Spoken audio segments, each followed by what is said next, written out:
Olá pessoal, estamos aqui para mais uma aula do nosso curso A Expiação Infinita, né? Baseado no livro do Elder Ted Arcalister, é o livro mais completo sobre a expiação, né?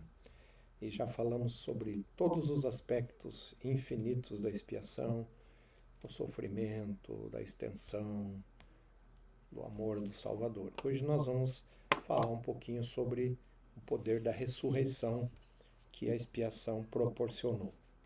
Não, sempre lembrando, né, compartilhem, se inscrevam no canal aqueles que não são inscritos, né, divulguem essa iniciativa tão boa que é a Central das Escrituras. Então, vamos lá para a nossa aula, né, a aula de número 14, onde vamos estudar o capítulo 16. Mas lembrando sempre, né, do pedido do nosso profeta, presidente Russell M. Nelson, para que estudássemos sobre a expiação semanalmente. Esse, então, é o objetivo desse curso, né? Proporcionar uma maneira que os irmãos possam ter uma fonte para estudar um pouquinho mais, né? desse livro tão grandioso. Sempre eu gosto de lembrar, né, os 3 aspectos principais da expiação, que é no Getsemane, na cruz, e a gloriosa ressurreição do Salvador, que proporcionou a nós a bênção da ressurreição, que é o capítulo 16, que vamos estudar um pouquinho hoje. Lembrando que nós não vamos falar exaustivamente sobre a expiação, sobre a ressurreição. Os irmãos que quiserem, nós temos um curso chamado o Plano Perfeito, que trata de vários temas do Evangelho, que também está na Central das Escrituras e tem uma aula específica, né, sobre a ressurreição. Uma demonstração do vigoroso poder. A expiação é infinita em seus poderes de abençoar. Ela resulta em uma multiplicidade de bênçãos, sempre, né? Uma dessas bênçãos é a ressurreição. Alguns se perguntam se a ressurreição fazia parte da expiação, ou se a expiação foi concluída na cruz e a ressurreição era um ato separado que não estava relacionado a ela. Num senso restrito, a expiação envolve o sofrimento de Cristo no jardim e na cruz para expiar nossos pecados. E no sentido mais amplo e completo, também abrange o poder exercido pelo Salvador para reconciliar todas as consequências da queda, incluindo a morte física. Lembra que as 2 consequências principais da queda, né, foi a morte física e o afastamento da presença de Deus. E a expiação tinha que reparar isso. Então, quando o Salvador pagou o preço dos nossos pecados, nos devolveu a presença do Pai. E quando ele ressuscitou, ele pagou o preço também de uma das consequências da queda, que era a morte física. Consequentemente, a expiação foi não apenas o sofrimento de Cristo no jardim e na cruz, mas também seu exercício do poder necessário para ressuscitar-nos. O LDS Bible Dictionary se refere à sua natureza abrangente, dizendo: por meio de sua vida, sem pecados, no derramamento de seu sangue no jardim do Getsemane, de sua morte na cruz e de sua subsequente ressurreição do seu corpo do sepulcro, ele realizou uma perfeita expiação para toda a humanidade. É isso que Jacó compreendia, pois ele ensinou que sem uma expiação infinita, esta carne não mais se levantaria. Querendo com isso dizer que a ressurreição foi o componente necessário da expiação que venceu a morte física. Alma ensinou de modo semelhante, dizendo: a expiação efetua a ressurreição dos mortos. Jacó salientou que sem um poder que levasse isso a efeito, esta carne teria que apodrecer e desfazer-se em sua mãe terra e não mais ressuscitaríamos. Não é de surpreender, né, que Jacó, que afirmou que a morte tem efeito sobre todos os homens, também disse que deve haver ou que deve existir um poder de ressurreição. Tinha que haver algum poder de reversão para impedir o inexorável avanço do apodrecimento, da decomposição e da desordem final. A decomposição e a morte são forças ou poderes constantes que causam grande estrago nas criações de Deus. Davi chamou isso de o poder da sepultura. Paulo fez referência ao que tinha o império da morte, isto é, o diabo.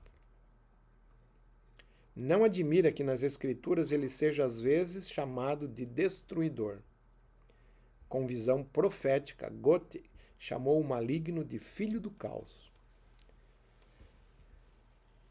Lembrando das leis principais do universo, né? a lei da justiça e a lei da misericórdia, e quando se quebra a lei da justiça, o caos vem. E é isso que Satanás provoca, o caos, a destruição. Então, por isso, ele é o pai do caos, o destruidor. Quer destruir todas as coisas que Deus criou.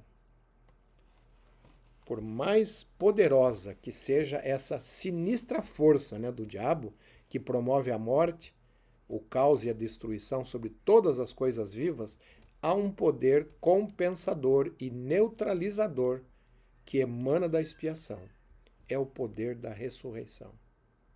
O Salvador tinha poder para entregar a própria vida e o poder de tornar a tomá-la. Ele é a ressurreição e a vida. As Escrituras deixam bem claro que ele também nos ressuscitará a nós pelo seu poder. E que, embora o corpo semeia sem fraqueza, ressuscitará com vigor. A ressurreição é um ato de vigoroso poder. Jacó se referiu a isso como o poder da ressurreição que está em Cristo. Alma falou da ressurreição dos mortos, que se realizaria pelo poder de Cristo. Nós não temos todo o conhecimento, mas sabemos que o Salvador tinha o poder, de dar a sua vida. Ninguém poderia matá-lo, ele só morreria se ele quisesse. E figurativamente ele tinha o poder de olhar na cara da morte e dizer: morte, tá vendo? Você não pode comigo. Eu sou mais forte do que você.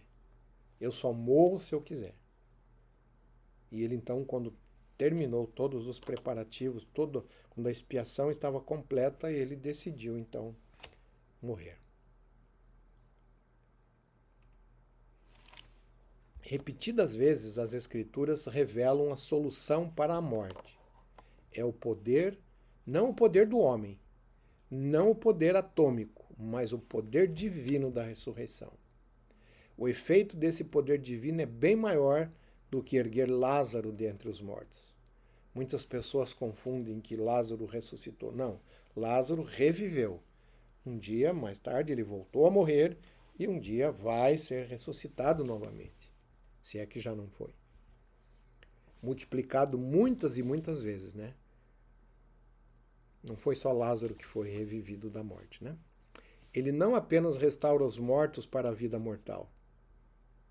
Esse é o poder infinito que se encontra apenas num ser infinito, levando a efeito tanto a cura permanente quanto um melhoramento eterno. Esse poder, de alguma forma, modifica nosso corpo para um estado livre do processo entrópico.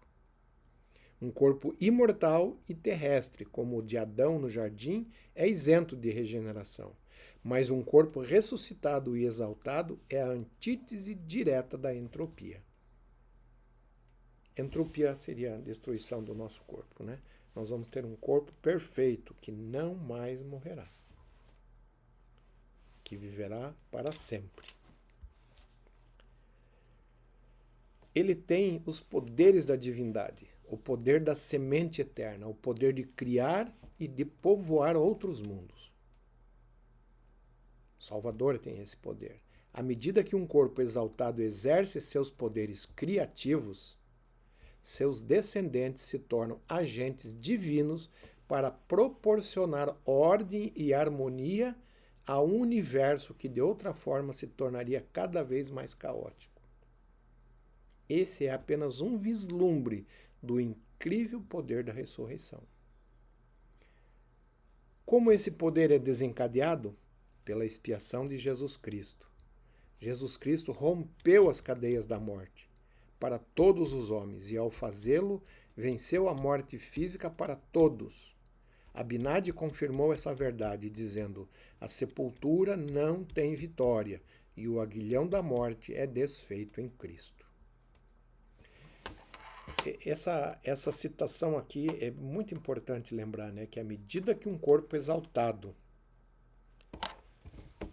Deixa eu tentar mostrar aqui, é onde ele fala aqui, né? À medida que um corpo exaltado exerce seus poderes criativos, e isso só vai poder ser exercido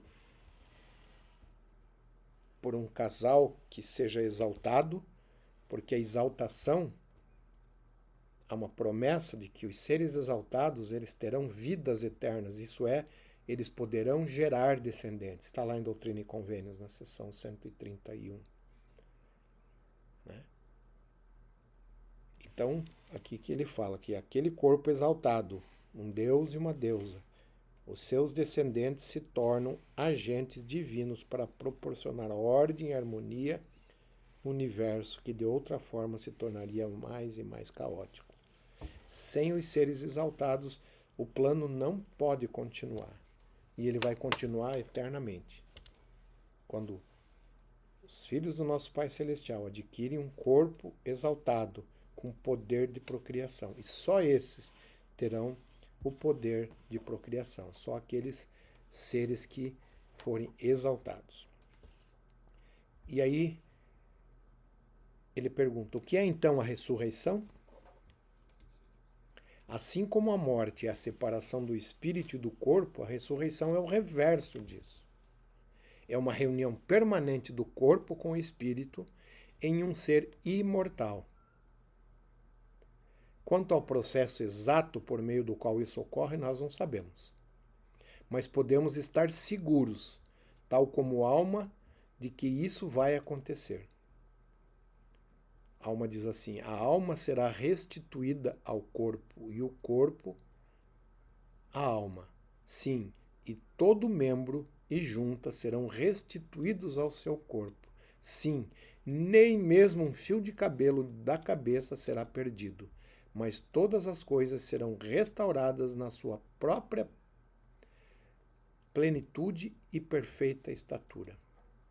Que bênção grandiosa! Tudo será reparado, nem um fio de cabelo se perderá. Um corpo ressuscitado não está sujeito a dores, nem doenças, nem cansaço. Não há bala que possa feri-lo, não há veneno que possa poluí-lo, nem câncer que possa invadi-lo. Não há seres ressuscitados que sofrem a perda de um membro, que tenham impedimento de fala ou que percam a visão. Um ser ressuscitado tem um corpo glorificado e imortal, livre dos elementos destrutivos desse mundo temporal. O Salvador testificou pessoalmente a seus discípulos a respeito da natureza física de seu corpo ressuscitado, quando ele disse, vede as minhas mãos e os meus pés, que sou eu mesmo. Apalpai-me e vede, pois um espírito não tem carne nem ossos, como vedes que eu tenho. Lembra que ele fala carne e ossos, não sangue. Um corpo ressuscitado não tem mais sangue, porque o sangue é o que traz a morte. É a vida do corpo, mas também ele que pode traz a morte. Então, um corpo ressuscitado é feito de carne e ossos e mais algum elemento que corre nas veias que a gente não tem conhecimento, mas é alguma coisa que torna o corpo eterno e imortal. Mais tarde, ele comeu peixe assado e favos de mel na presença deles, como evidência adicional de sua natureza corpórea. Algumas testemunhas confirmaram que também comeram e beberam juntamente com ele depois que ressuscitou dentre os mortos. Que maravilha, né? Ser ressurreto também pode comer e beber.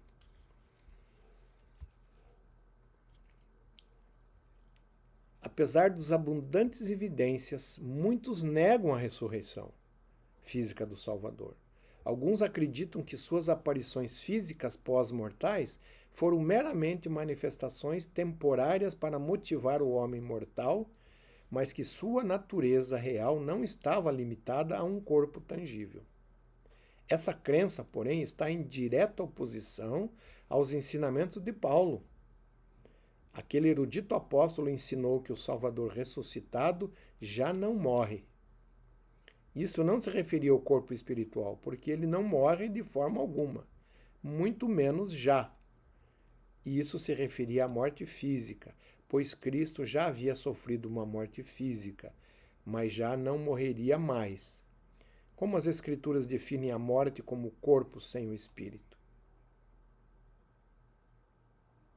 A declaração de Paulo deve significar que o corpo físico ressuscitado do Salvador jamais poderia ser separado de seu espírito. Vale relembrar aqui, irmãos, que o diabo, Satanás, tenta espalhar mentiras dizendo que o Salvador, na verdade, não ressuscitou.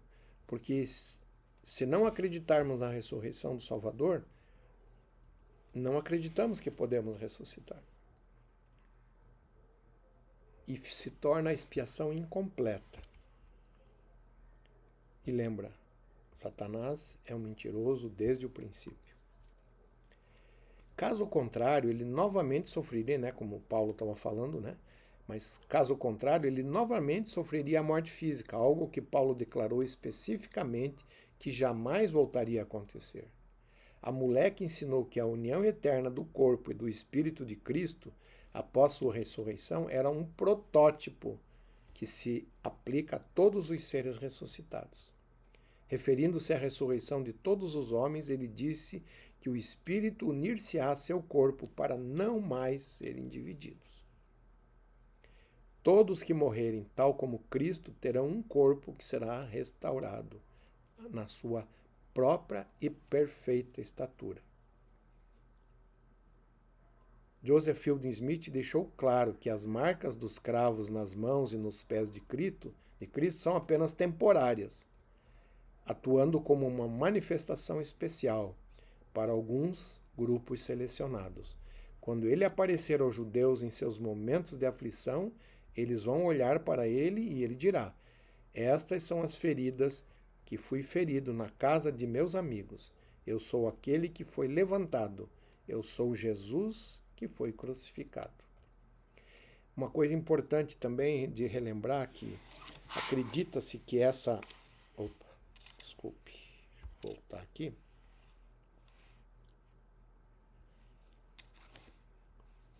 Acredita-se que essa... Deixa eu voltar aqui mais um. Essa perfeita estatura, acredita-se que é mais ou menos uma faixa dos 30 anos, onde Cristo morreu nessa idade aproximada. Então, parece que todos os seres ressuscitados terão uma aparência mais ou menos como 30 anos. Tá? Isso é só uma informação. A natureza física do corpo de um corpo ressuscitado. Quando todos forem julgados, aparentemente a razão para suas feridas terá fim. Um corpo ressuscitado é composto de carne e ossos e espírito, mas não sangue, como eu já falei. Os profetas testificaram que o sangue, o elemento mortal que por fim traz a morte, um dia será substituído por uma substância espiritual que fluirá em nossas veias. John Taylor escreveu: quando a ressurreição e a exaltação do homem forem consumadas, embora mais puro, refinado e glorioso, ele ainda será a mesma imagem e terá a mesma semelhança, sem variação ou alteração em qualquer de suas partes ou faculdades, exceto a substituição do espírito em lugar do sangue. Foi isso que disse o profeta Joseph. Quando nossa carne for vivificada pelo Espírito, não haverá sangue nesse tabernáculo. Naquele momento, nosso corpo abatido será transformado conforme o corpo glorioso de Deus. Nesse estado ressuscitado, nosso semblante, nosso brilho e nossa beleza exterior serão apenas uma manifestação de nossa espiritualidade interior. Assim, o ser interno e o externo serão, em essência, espelhos um do outro. Os corpos celestiais irradiarão glória celestial.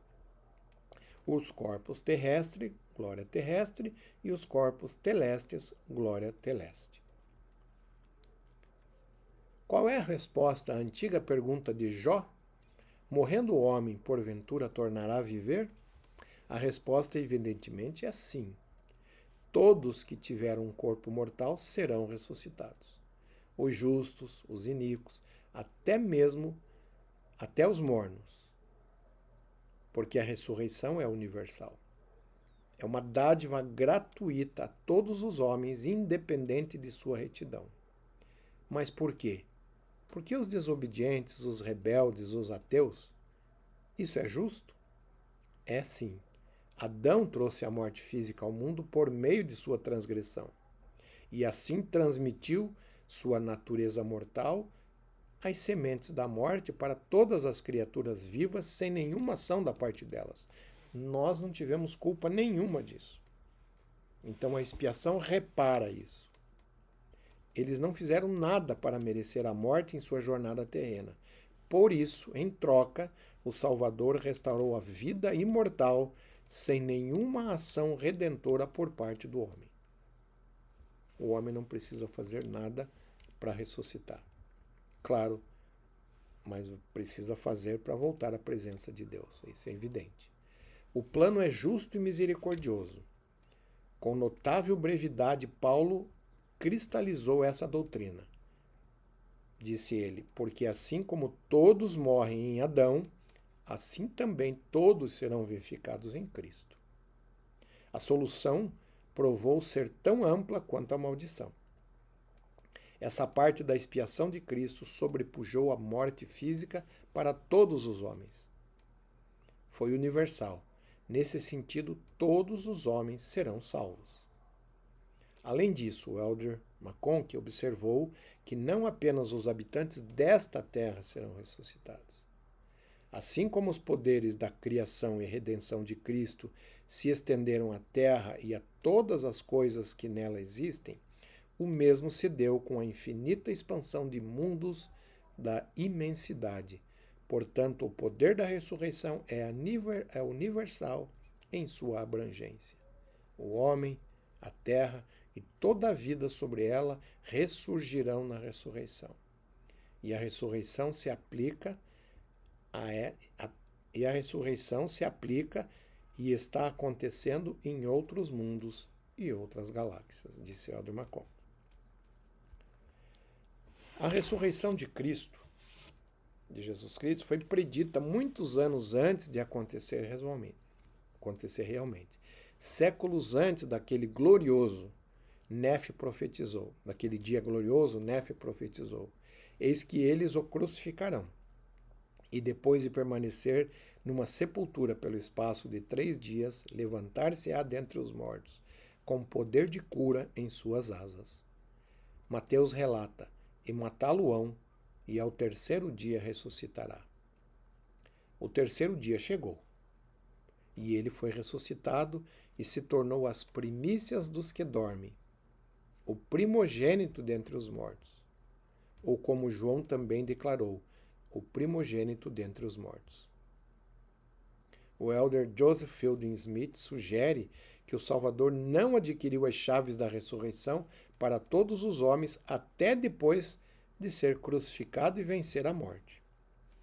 Ele disse, no terceiro dia após a crucificação, ele tomou seu corpo e recebeu as chaves da ressurreição, e assim teve poder para abrir as sepulturas para todos os homens, mas não o podia fazer até que ele mesmo tivesse passado primeiro pela morte e a conquistado. Assim, o Salvador não podia ter destrancado as sepulturas de nenhum dos mortos até que primeiro adquirisse as chaves necessárias por meio de sua própria ressurreição.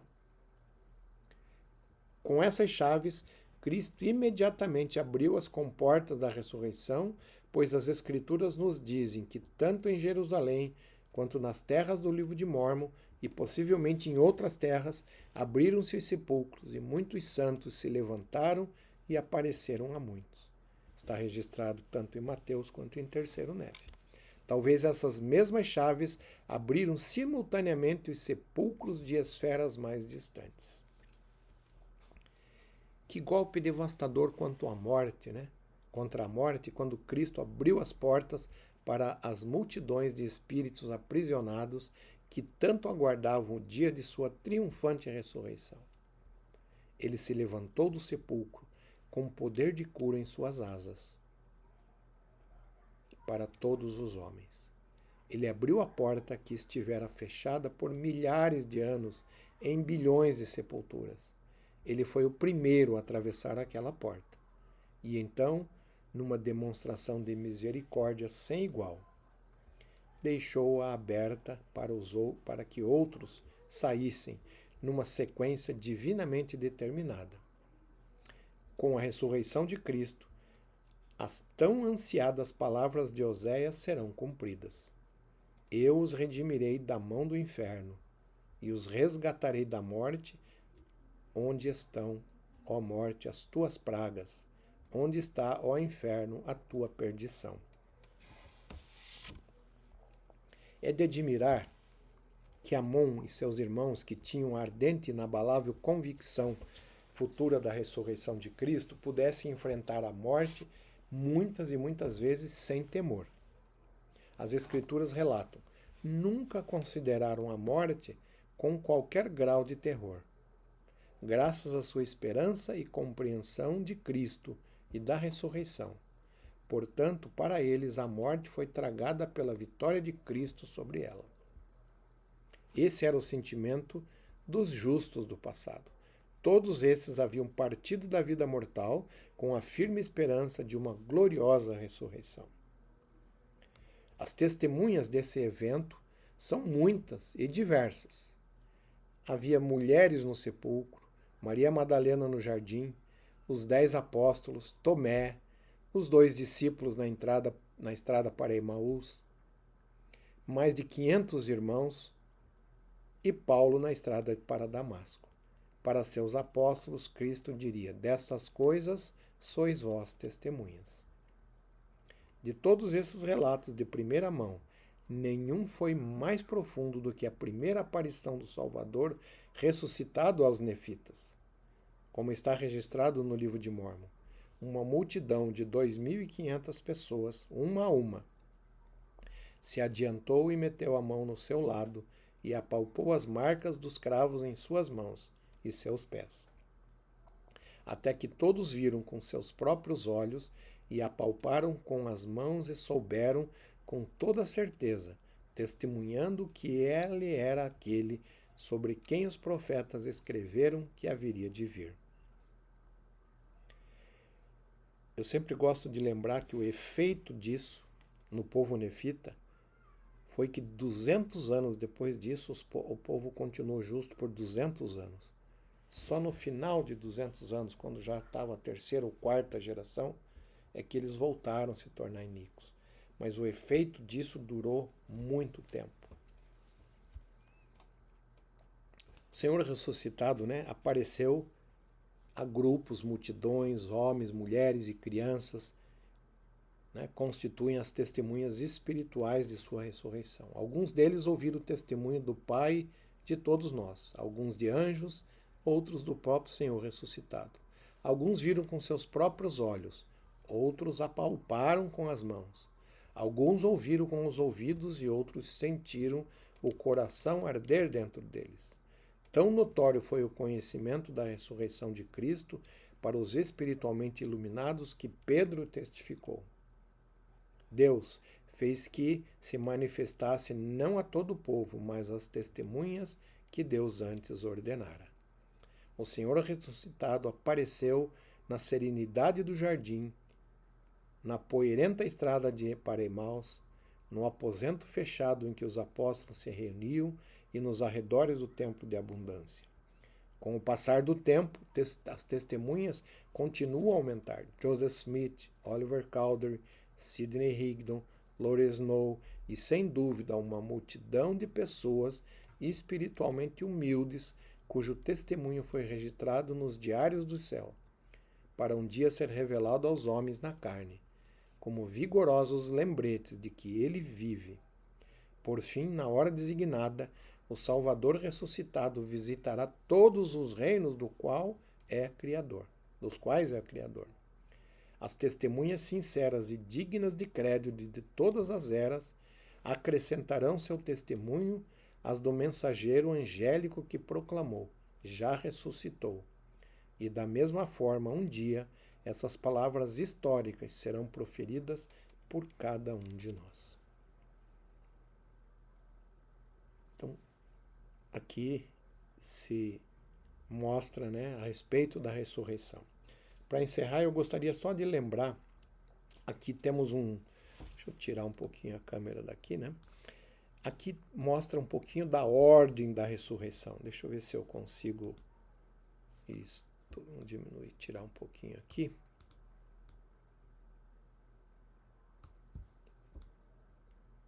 Preciso pegar a câmera. Aqui assim. Então aqui nós temos a ordem da ressurreição. Então, esse diagrama está baseado em Doutrina e Convênios 88, né, e também no Mormon Doctrine do Elder McConkie. Então, aqui fala da primeira ressurreição. Primeira ressurreição. Ela já se iniciou com o Salvador Jesus Cristo, né, e algumas pessoas já ressuscitaram, né, com o Salvador. Temos isso registrado tanto no livro de Mormon quanto no Novo Testamento. E é-nos prometido que nós, os fiéis, ressuscitaríamos na manhã da primeira ressurreição. Como falou, já começou e ela vai culminar com a segunda vinda do Salvador Jesus Cristo. Teremos depois a segunda ressurreição, que é chamada de a tarde da primeira ressurreição. Também a ressurreição dos justos, né? Então, a primeira trombeta, aqui, a segunda, durante a segunda vinda de Jesus Cristo, que é a primeira trombeta. Tá? Muitas pessoas têm ressuscitado até agora, a gente tem alguns relatos, Abraão, Isaac, Pedro, Tiago, João Batista, aqueles que apareceram ao profeta Joseph Smith. Então aqui será o grande dia da primeira ressurreição, né? E isso aqui também é chamada da ressurreição dos justos, daqui até aqui. Também faz parte dessa ressurreição dos justos os que vão ressuscitar quando a segunda trombeta for tocada, que são aqui os do reino celestial, e agora serão os do reino teleste, que também são considerados justos, e aqui é chamado de a tarde da primeira ressurreição. Não sabemos quanto tempo depois da primeira ressurreição, mas ressuscitarão aqueles do reino terrestre. Lá no final do milênio, haverá a terceira trombeta, onde ressuscitarão os que vão para o reino teleste. Só no final do milênio. E lá no fim, depois de tudo isso, ressuscitarão os filhos da perdição. Aqueles que não vão receber nenhum grau de glória. Serão servos de Satanás, serão expulsos para sempre. Então aqui é um pequeno resumo, né? Depois eu vou limpar aqui das coisas, aqueles que quiserem depois dar uma estudada, né? Dar uma olhada. E então isso aqui é um pequeno diagrama, né? Da ressurreição. Aqui ele está limpo aí para que os irmãos possam, e quiserem, né? Deixa eu tirar um pouquinho mais aqui a câmera. Isto, tá ok? Então aqui está a ordem da ressurreição, que já iniciou, e o grande dia será na segunda vinda do Salvador, em que os justos, aqueles que vão para o reino celestial, serão ressuscitados. Uma coisa importante, as pessoas serão ressuscitadas com o corpo ao grau que elas vão pertencer. Não vai haver uma ressurreição e depois o corpo mudar. Não, ela vai ressuscitar com o corpo celestial, terrestrial, ou teleste, ou filhos da perdição, ou dos seres exaltados que poderão gerar, procriar e se tornar deuses. Só esses que se tornarão deuses, ok? Então, aqueles que querem estudar um pouco mais, tem lá esse curso, né, o Plano Perfeito, tem uma aula só sobre a ressurreição. Aqui estão as escrituras que foram usadas, né, nesse capítulo 16 e as referências que temos ali. E aqui encerramos essa aula sobre a ressurreição, o poder da ressurreição, que foi proporcionado através da expiação do Salvador Jesus Cristo. Sem a expiação não haveria ressurreição, não seria pago a morte que foi provocada pela queda de Adão. Então tudo isso foi reparado. E deixamos então essa aula com os irmãos, humildemente em nome de Jesus Cristo. Amém.